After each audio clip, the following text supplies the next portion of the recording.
So hello, my name's Rob, this is Cattle Rabbit Scale Model Studios, and today I'm going to show you a great way of just pushing chipping and weathering effects just that little bit further, just to give those models a little bit of flair. I'm going to show you two ways of doing it. I'm going to show you how to do scratches and dents and things, and I'm also going to show you how to do some like wear and tear type chipping. Now, I see a lot of people, and this is a great place to start, dabbing, you know, a bit of Rhinox hide or dark brown with a sponge around the edges. And yes, this does work quite well to give the idea of wear and dirtiness, but we can just push this a little bit further, and I'm going to show you how.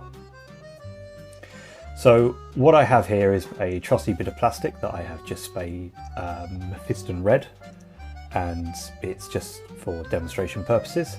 And then I have two colours.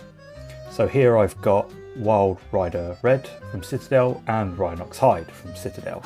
The reason why I've chosen these is because they are either side of the colour that I have primed my bit of plastic. So I have, well, you know, a couple of shades darker for the brown and a couple of shades brighter for the red.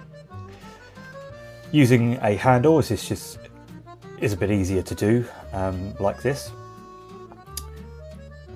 To start with, I'm going to get the brighter red, and I'm going to show you how to do the scratches first. So giving our paint a bit of a shake and getting a little bit on my palette. What I'm going to do is just add a tiny bit of water to this, just to water it down ever so slightly, so the paint is running nice and thin. And then I'm going to just get my highlight colour, and then I'm simply just going to make the scratch markings that I want. This is a great way of just marking out. You can make these thick, thin, depends what you're going for. Here I'm just going to show you a few different types. I'm going to do some big bits, and I'm going to show you how to make these a little bit fancier.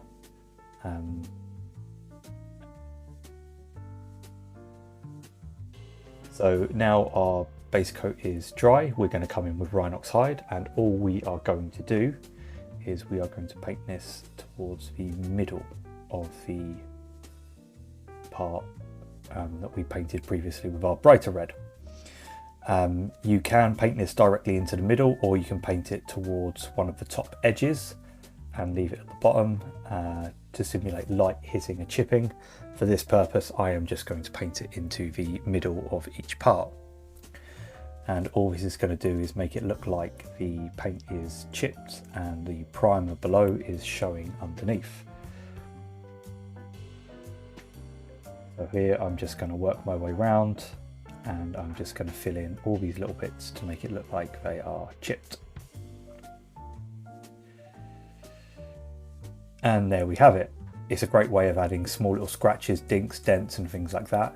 If you want a chip to look ever so slightly deeper, and this works really well on things like tanks, in the middle of the Rhinox Hide I actually add a small bit of lead belcher.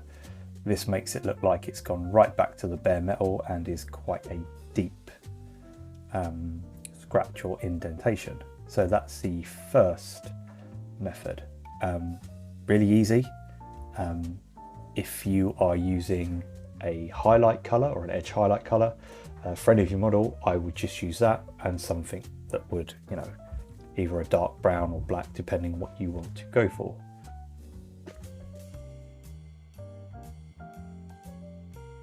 Now the second method is probably one of my favourites. All I'm going to do is I'm going to get a bit of sponge. I'm going to dip it in my my bright highlight colour, my Wild Rider Red.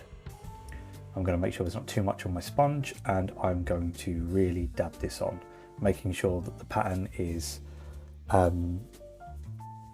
nicely indented onto the paint for me to clearly see. Just take your time and build up your highlight sections, and we're left with something kind of like that. The nice thing about this stage is if you don't get it how you quite want to, you can always go with your base colour and start again. I find just building it up in general gives quite a natural look. then it's just a case of the same process before. I'm going to get a bit of Rhinox hide and I'm just going to touch it into small spots all over this chipping. This time I'm being a bit more careful and a bit more precise with where I'm putting my specks of Rhinox hide.